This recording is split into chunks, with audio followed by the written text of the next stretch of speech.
lovely. And I understand we're doing a countdown to midnight, so I'm going to have to read really fast. So we're listening to the first narrator of the Testaments, who is an unexpected personage.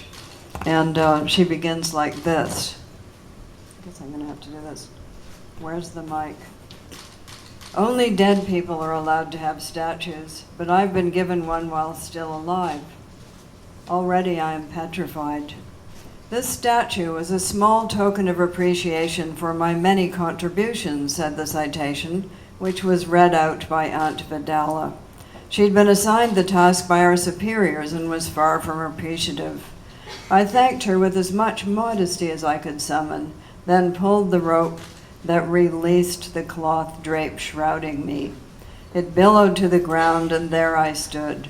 We don't do cheering here at Ardua Hall, but there was some discreet clapping. I inclined my head in a nod. My statue is larger than life, as statues tend to be, and shows me as younger, slimmer, and in better shape than I've been for some time.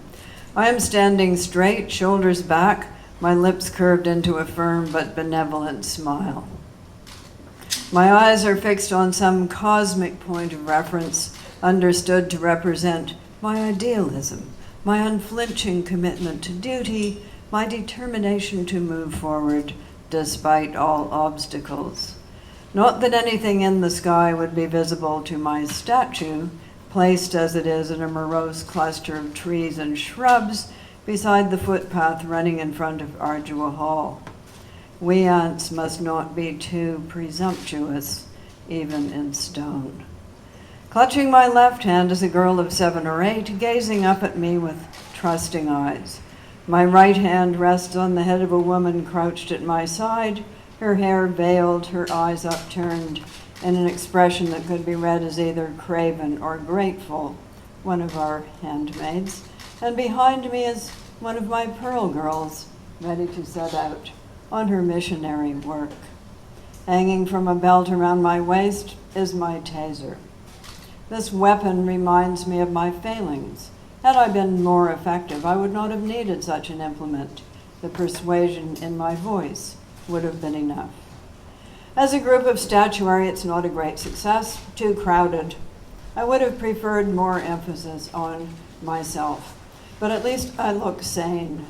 It could well have been otherwise, as the elderly sculptress, a true believer since deceased, had a tendency to confer bulging eyes on her subjects as a sign of their pious fervor. Her bust of Aunt Helena looks rabid, that of Aunt Vidala is hyperthyroid, and that of Aunt Elizabeth appears ready to explode.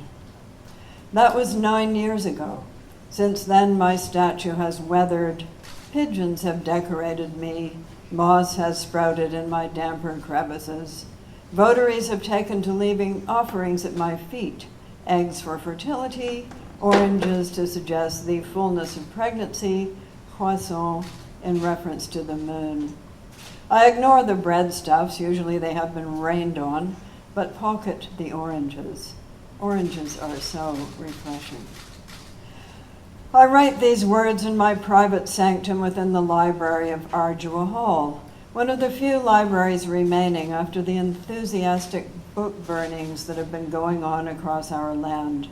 The corrupt and blood-smeared fingerprints of the past must be wiped away to create a clean space for the morally pure generation that is surely about to arrive.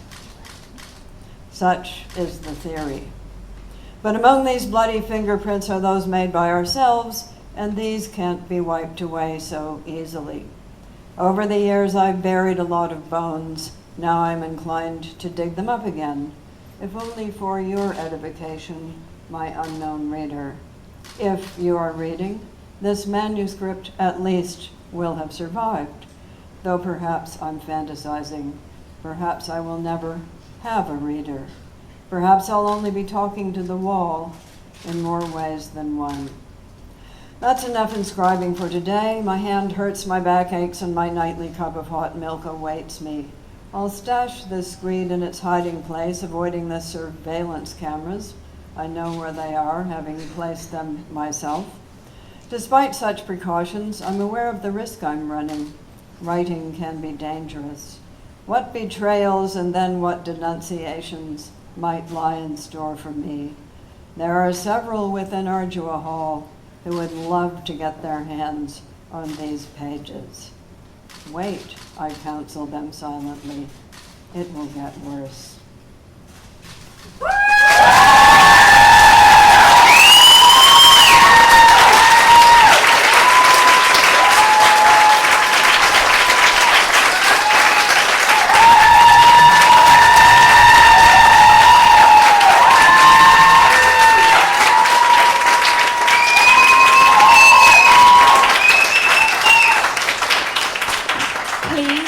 Everybody join us as we count down from 10 until midnight, when Margaret will ring her bell to celebrate the launch of the Testaments. 1 minute to go. Handmaids, are you ready? Pearl Girls, are you ready?